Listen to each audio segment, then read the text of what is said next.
Je veux vous parler maintenant d'une qualité très importante et nécessaire à la vie de tout organisme, la pureté de la première cellule.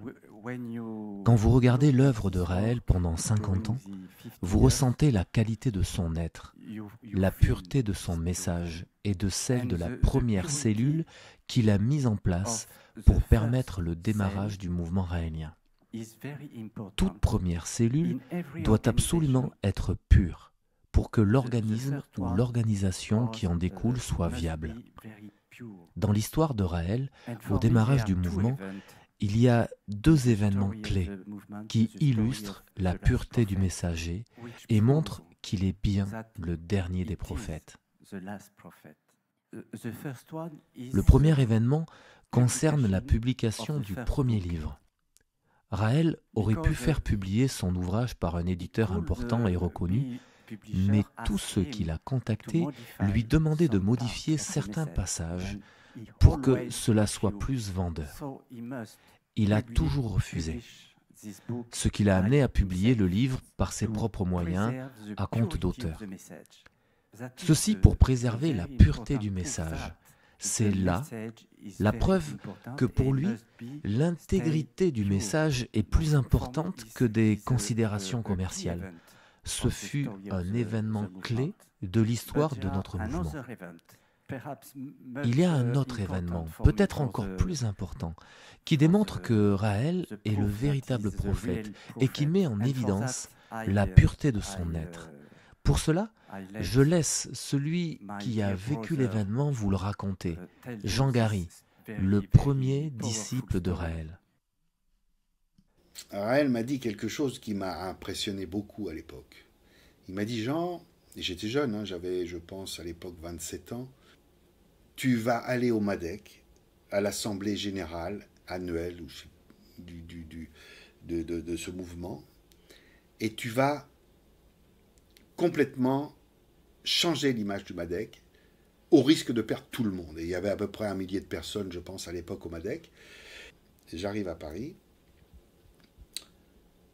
Et là, ça a été pour moi un travail sur moi-même très fort parce qu'il m'avait demandé de lire la prière des Elohim. Faire ça, c'était un beau challenge pour moi. Alors, j'avais cette force quand même, très, très forte en moi, qui a fait que, j'y suis allé, je rentre, mais il ne savait pas ce que j'allais faire. J'ai dit, j'ai quelque chose à lire devant l'Assemblée Générale, de la part de Raël. En fait, il voulait faire beaucoup d'argent avec ça. Ils avaient ce livre sur les UFO, ils voulaient faire beaucoup d'argent, supprimer des phrases que Raël avait dites, changer un petit peu et adapter pour faire de l'argent. Raël a dit, Jean, on ne change rien, tu vas lire la prière des Elohim. Alors vous voyez un peu dans la situation dans laquelle j'étais. Et je dis voilà, je vais lire quelque chose de la part de Raël à tous. Il ne savait toujours pas. Et là, j'aurais dit je vais demander le silence dans la salle et je commence à lire la prière des Elohim. Alors, je ne sais pas, imaginez, vous tous, là, imaginez, vous êtes dans une salle où il y a beaucoup de gens qui sont un peu ufologues, qui veulent faire du business. C'était ça le départ du MADEC. C'est pour ça que Raël l'avait ressenti. Et il avait dit, Jean, on arrête, on coupe tout, on casse tout, même s'il n'y a plus personne, on redémarre à zéro. Et voilà, donc j'ai lu cette prière des Elohim, avec émotion. Et grand silence après. Il y a eu ce silence. Et à la suite de ça, je ne voudrais pas dire de bêtises, mais on a perdu quasiment 95%, sauf erreur, de tous les membres du MADEC, ce qui fait qu'on s'est retrouvé avec quelques solides. Disons, on a perdu quasiment tous les membres du MADEC. Et il fallait tout reprendre à zéro.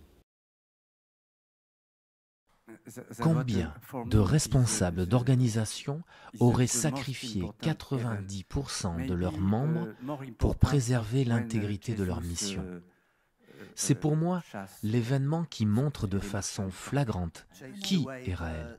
Et c'est certainement un événement plus important que celui qui est relaté dans les évangiles, Jésus chassant les marchands du temple.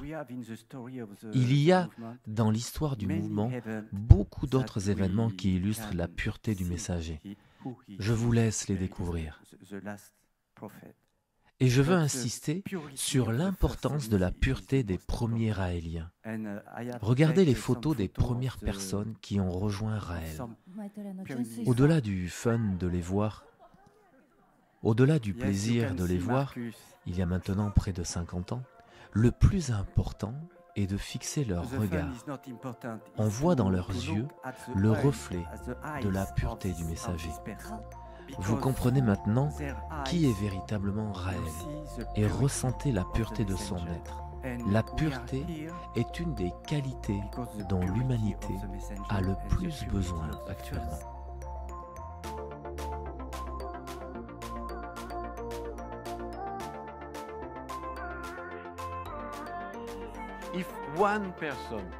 Si une personne dans cette pièce, n'importe lequel d'entre vous, me demandait de changer les messages, sayonara, bye bye, vous pouvez me tuer.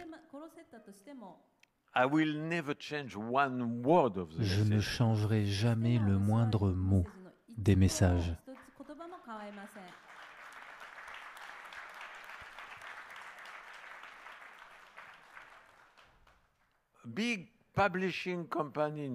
Une grande compagnie de publication en France m'a offert beaucoup d'argent.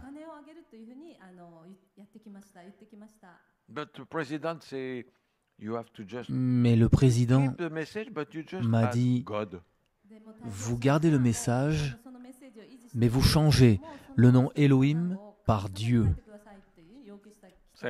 Sayonara. Bye bye. Cela veut dire au revoir.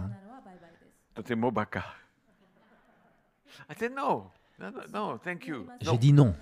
Non, merci. Et ce serait la même chose aujourd'hui. Si quelqu'un me demandait de changer, comme le dit la Bible, un iota, la porte est ouverte.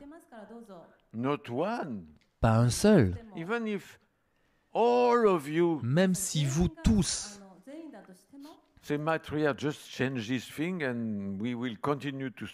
vous me disiez, Maitreya, change seulement cette chose des messages et nous allons continuer à te suivre.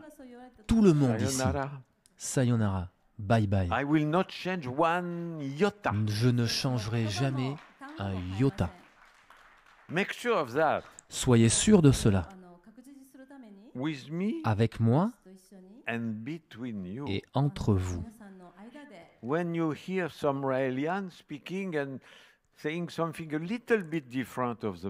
Quand vous entendez des Raéliens parler et vous entendez quelque chose d'un petit peu différent des messages, arrêtez tout de suite, stoppez-les. Soyez les gardiens des messages. N'acceptez jamais le moindre petit changement. Les Elohim sont les Elohim.